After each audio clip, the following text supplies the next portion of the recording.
acute glomerulonephritis. That is a glomerular disease with predominant manifestation of hematuria. Okay, so the cardinal features of this AGN, for which the most common cause is post-streptococcal glomerulonephritis. Okay, so the cardinal features were either gross or microscopic hematuria, or hypertension, edema, along with mild proteinuria. So there is usually a history of predisposing either throat infection 1 to 2 weeks back, or a skin infection that may have happened some 3 to 4 weeks back. Any previous history of throat infection or skin infection followed by sudden onset edema, which is not as severe as in nephrotic syndrome, and it is usually associated with hematuria and hypertension. The most common complications being hypertensive heart failure and hypertensive encephalopathy. Today, we'll be studying about nephrotic syndrome. Okay, is the screen visible? Yes, ma'am. Yes, ma'am. Yeah, yes, okay. Yes, ma'am. So, nephrotic syndrome. It is a manifestation of, again, glomerular disease, and here it is associated with heavy proteinuria or nephrotic range proteinuria. This is the characteristic feature of nephrotic syndrome. Okay, it affects around 1 to 3 children per 1 lakh children less than 16 years of age. Okay, so it is way common than this AGN we read about in previous class. Triad of clinical findings is associated with the large urinary losses of protein. So the characteristic feature of this nephrotic syndrome is heavy proteinuria, due to which we'll get the clinical findings. And the triad of clinical findings that we see are, first is edema, second is hypoalbuminemia. The albumin level should be somewhere around less than 2.5 gram per deciliter. The normal range being more than 3.5 gram per deciliter. And it is associated with hyperlipidemia. Lipid as in both cholesterol and triglycerides. Okay. So why it is called nephrotic range proteinuria? It is defined as proteinuria more 3.5 gram loss over 24 hours. If we are doing 24 hours urinary protein. One more test that we do is in urine, we do spot protein creatinine ratio. Okay, so that should be more than 2. Either of these, that is protein more than 3.5 gram loss over 24 hours, or spot urine protein creatinine ratio more than 2, is defined as nephrotic range proteinuria. So for measuring urinary protein, what we can do is we can do urine dipstick test. Okay, that will detect the protein range. It is usually graded as absent protein or mild. Okay, it can be graded as 1 plus, 2 plus, 3 plus, 4 plus, depending on the concentration of protein in urine. One more test that we do is this spot urine protein creatinine ratio. Well, I'll tell you about the normal values of this. And one more we do is we collect 24 hours urine, we centrifuge it, and then we'll calculate the total 24-hour urinary protein. Then coming to the definition or the quantification of proteinuria. Actually, nephrotic syndrome is having a lot of terminology. You people have to remember it. There is no other option. One more definition of this nephrotic range proteinuria is protein excretion more than 40 milligram per meter square per hour. Okay. and protein creatinine ratio. Definition of proteinuria is excretion of protein more than 4 milligram per meter square per hour and urinary protein creatinine ratio more than 0.2. Okay, so what is the normal protein creatinine ratio of a normal person? That is less than 0.2, and urinary protein excretion less than 4 mg per meter square per hour. That is normal. If it's more than that, then it is defined as proteinuria. Then coming, there is two range of proteinuria: non-nephrotic range, nephrotic range. So nephrotic range is more than 40 milligram per meter square per hour, or protein creatinine ratio more than 2. So non-nephrotic range is in between 4 to 40 milligram per meter square per hour, and protein creatinine ratio between 0.2 to 2. Then coming to the causes of proteinuria, you don't have to remember the whole table. We'll just highlight the important points. There's some terminology like transient proteinuria. Transient proteinuria means you will find protein in urine for some duration in a person, but if you will review the person after some 1 to 2 weeks, you will see that urinary protein level, urinary protein excretion is within normal limit. So proteinuria can be due to fever, exercise, dehydration, any stress. Okay. One more terminology is orthostatic proteinuria or postural proteinuria. It is mostly due to prolonged standing. Okay, it is also transient. Like in morning urine sample, you might get some protein excretion, but you won't find any underlying pathology. Again, glomerular diseases characterized by isolated proteinuria. Proteinuria is a predominant manifestation. The most common example of this is nephrotic syndrome. One more heading is glomerular disease with proteinuria is a prominent feature. So the most common example is this PSGN, post-eruptive glomerulonephritis, which we studied in last, and we can have proteinuria also due to some tubular diseases. Okay, we won't go into the details. It's not needed.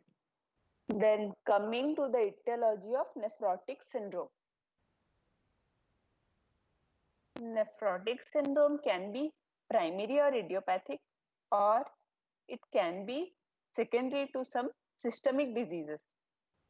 And third, it can be due to some hereditary defect or some genetic mutation that is known as hereditary proteinuria. So mostly we will be concentrating on this idiopathic or primary nephrotic syndrome, of which the most common etiology is minimal change disease. You have to remember this. The most common cause of nephrotic syndrome is idiopathic or the minimal change disease. Okay, this terminology minimal change is according to the microscopic finding of glomerulus, which you might have studied in pathology. We won't go into the details.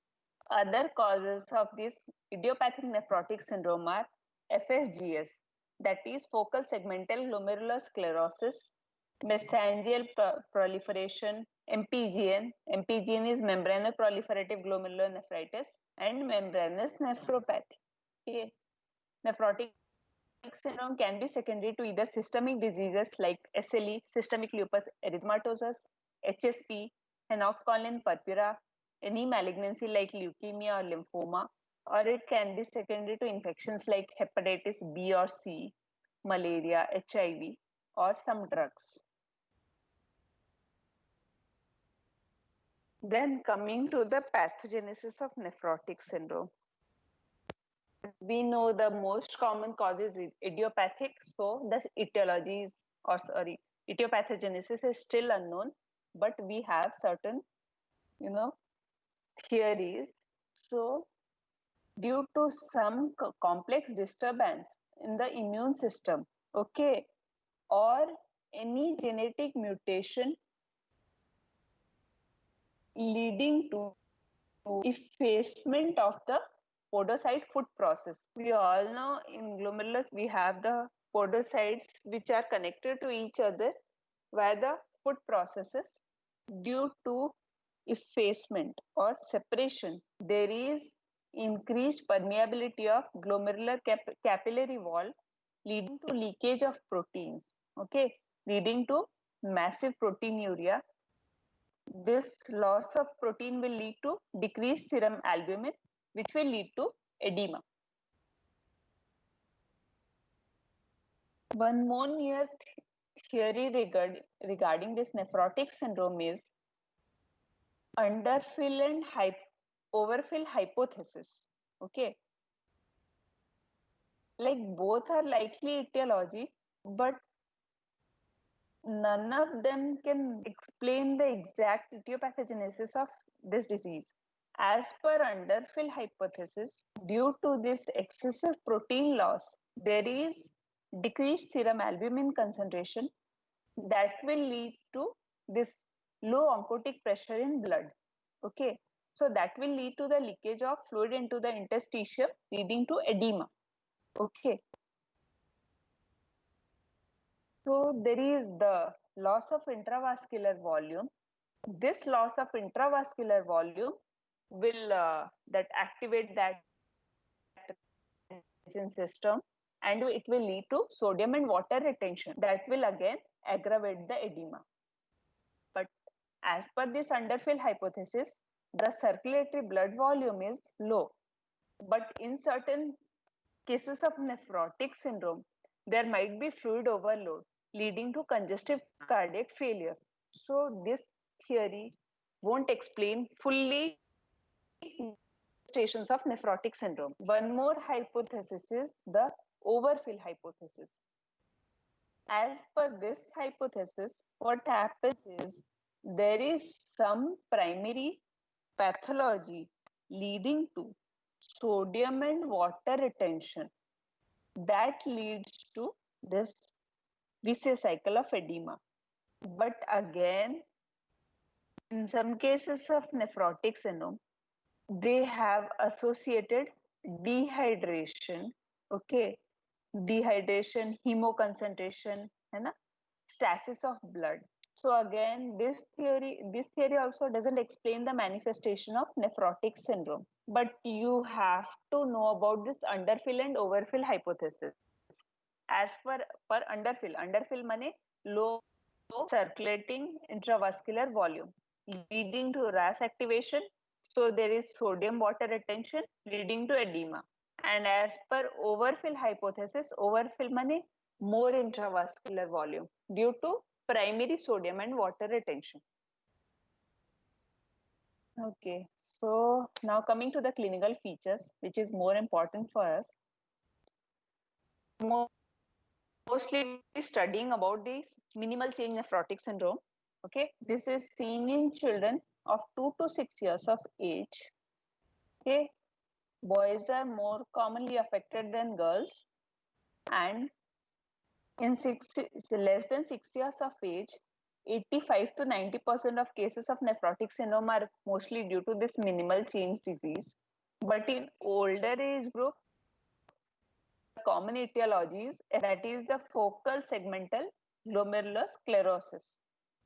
And these clinical feature usually follow some minor infection that leads to changes in our immunological system, and then this vicious cycle is initiated.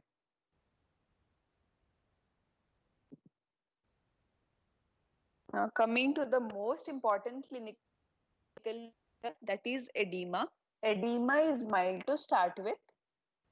Most commonly it starts from the periorbital area only. In some cases, it might start with lower extremities. They progress to involve the whole body. It might be associated with ascites, pleural effusion, and genital edema. Other features being anorexia, loss of appetite, irritability, pain abdomen, and diarrhea. Characteristically, there is absence of hypertension and gross hematuria here. If these features are found, we have to look for other causes. Okay.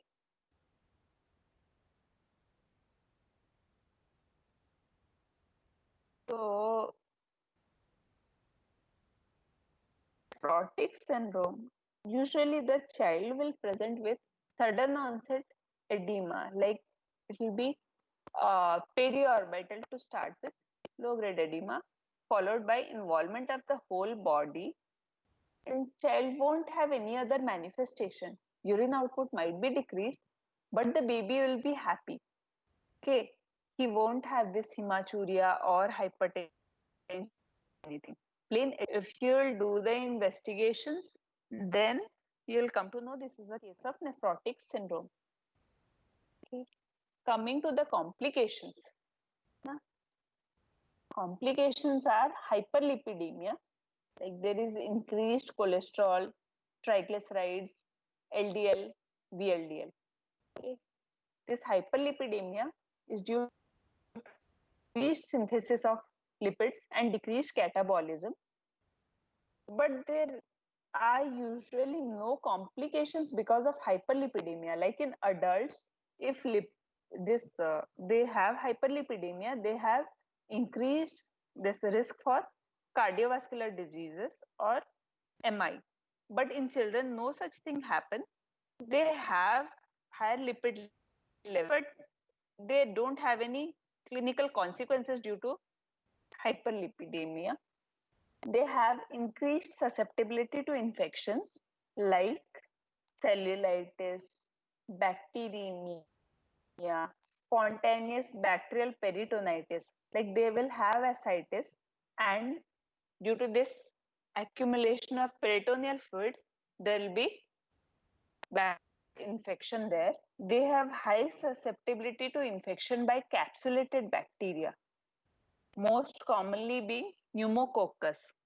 So this increased predisposition to infection is due to loss of protein in urine, non-specific proteinuria is there. So there is also loss of immunoglobulin in urine along with loss of complements in urine. So this predisposes them to infections. There is hypercoagulability. It is mostly due to first, there we read that there is in intravascular volume that leads to dehydration and stasis of this predisposes them to hypercoagulability. And also due to this urinary loss of protein, there is loss of antithrombin 3 and some other anticoagulants in urine that predisposes them to coagulation. There can be acute renal failure and steroid because steroids are the mainstay of treatment in case of nephrotic syndrome. Coming to the differential diagnosis. So we have to look for differentials of edema. Okay. So for edema, you have to remember the etiology can either be renal or cardiac or liver. Okay. Some may be due to GIT. So for renal, the two common causes of edema are first is nephrotic syndrome, second is acute or chronic glomerulonephritis. For heart, cardiac, that is heart failure. Heart failure, congestive cardiac failure will lead to edema. Coming to liver, hepatic failure. Hepatic failure will again lead to hypoalbuminemia that will lead to edema. And GIT causing protein losing enteropathy. Okay. And you have to look for other causes of proteinuria if the manifestation is seen in less than 1-year-old child, or there is a family history of nephrotic syndrome, if it is associated with hypertension or gross hematuria, any extrarenal findings like pulmonary involvement, okay, you have to look for causes other than minimal change nephrotic syndrome. Coming to the lab investigation, urine analysis will show either 3 plus or 4 plus proteinuria. This 3 plus or 4 plus proteinuria is known as this nephrotic range proteinuria. Spot urine protein creatinine ratio is more than 2, urinary protein excretion is more than 40 mg per meter square per hour. You have to remember these three findings. Okay, this is very much necessary. Serum creatinine may be normal or elevated. Serum albumin is characteristically less than 2.5 gram per deciliter. Serum cholesterol, triglyceride, LDL, VLDL, all those are elevated. Serum complement levels are normal. That way decreased in acute glomerulonephritis. Okay. Then coming to test that we do, you have to do one routine CBC. Okay. If there is any infection like fever, you have to do uh, malaria parasite test, that is, or any other kit.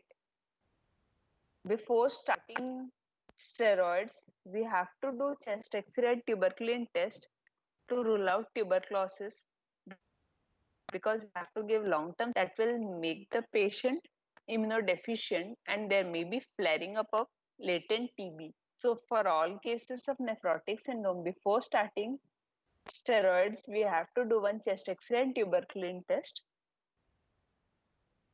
We can do this ANA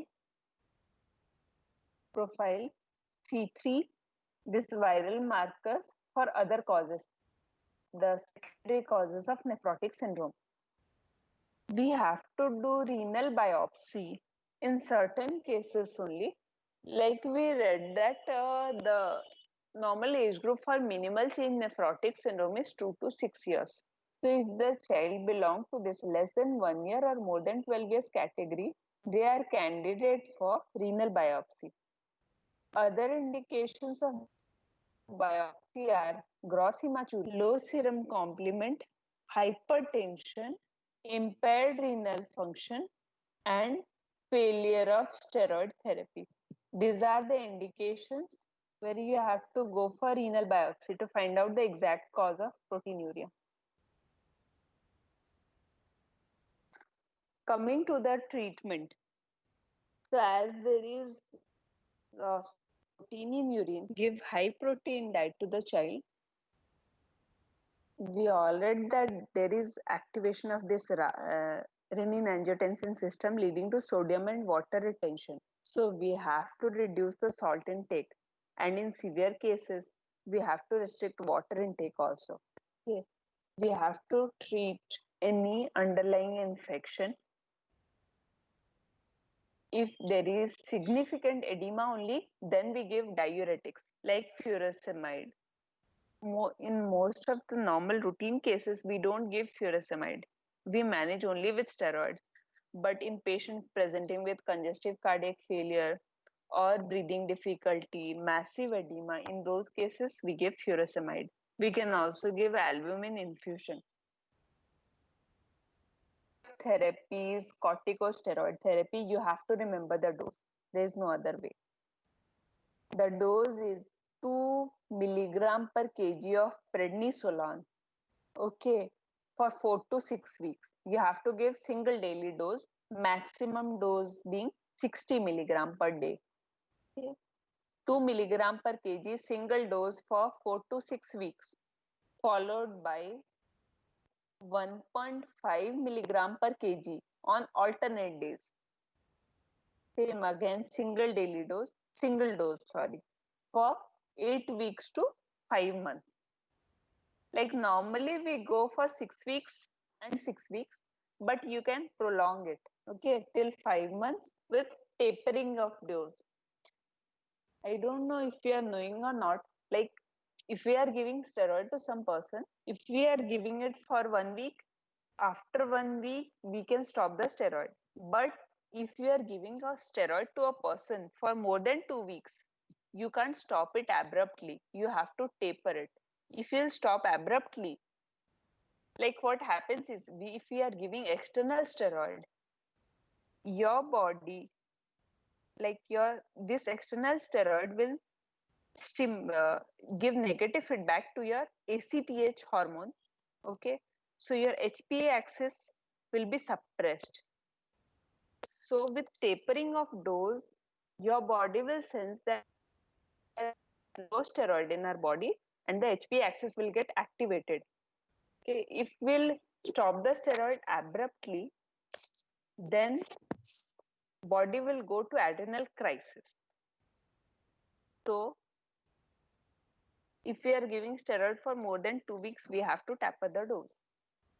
The dose of prednisolone is 2 mg per kg, single dose for 4 to 6 weeks, followed by 1.5 mg per kg on alternate days for 8 weeks to 5 months. And coming to some more terminology, first is response. What is called response? If the patient attains remission with 4 weeks of corticosteroid therapy, is there any problem? It is called response. What is remission? If urinary protein is less than 1 plus spot protein creatinine ratio is less than 0.2 for 3 consecutive days, it is called remission. Relapse is urinary protein 3 plus or more, that is 3 plus or and urinary protein creatinine ratio more than 2 for 3 consecutive days. And coming to frequent relapse, what is frequent relapse? If patient has 2 or more episodes of relapse within 6 months or total 4 relapses within a year. Then steroid dependent. What is steroid dependent? If the patient is taking steroid and relapse is seen when the patient, we are tapering the steroid or within 2 weeks of discontinuation of steroid, then the patient is called steroid dependent. Okay. What is steroid resistance? That is inability to induce remission within 4 weeks of steroid therapy.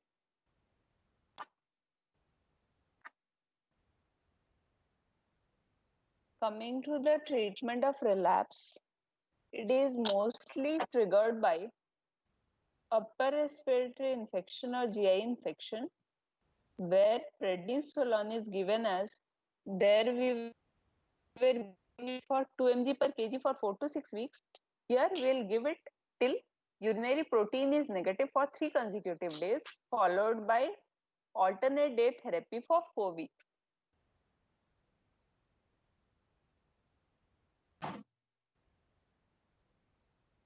Isn't this nephrotic syndrome is very much important for your theory, and you will be given clinical case. Most of you will get this nephrotic syndrome. I don't know why some problem is going on in background.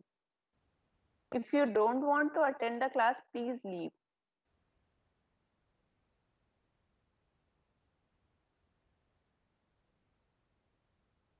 In some alternative therapies are there for steroid dependent cases, in case of frequent relapse, or in steroid case, where along with alternate day steroid, we have to give this immunosuppressive drugs like cyclophosphamide, tacrolimus, cyclosporin, mycophenolate, levamisole, and rituximab. Prognosis is good for steroid responsive cases, that is most cases of this minimal change in the steroid, and we usually get good response.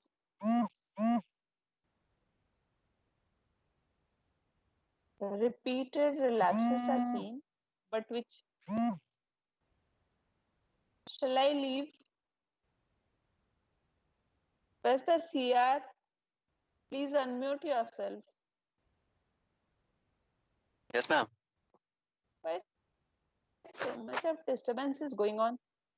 If you don't want to attend, please tell me previously.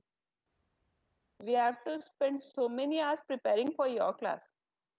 And these all slides are very much important for you.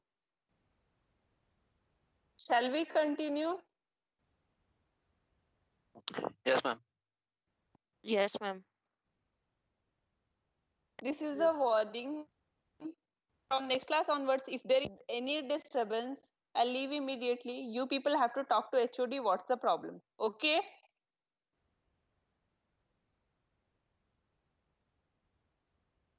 And prognosis is mostly poor for this steroid resistant nephrotic syndrome. Coming to congenital nephrotic syndrome, mostly presents within first three. They present with this generalized edema, hypoalbuminemia, oliguria. Antenatally, they can be detected by raised alpha fetoprotein in maternal serum and amniotic fluid. They should be immunized with mostly this pneumococcal conjugate and polysaccharide vaccine as they are more prone for this infection. Influenza vaccine should be given to them and their family members annually.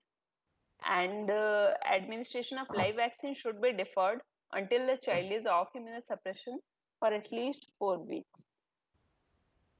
So I'm ending this class.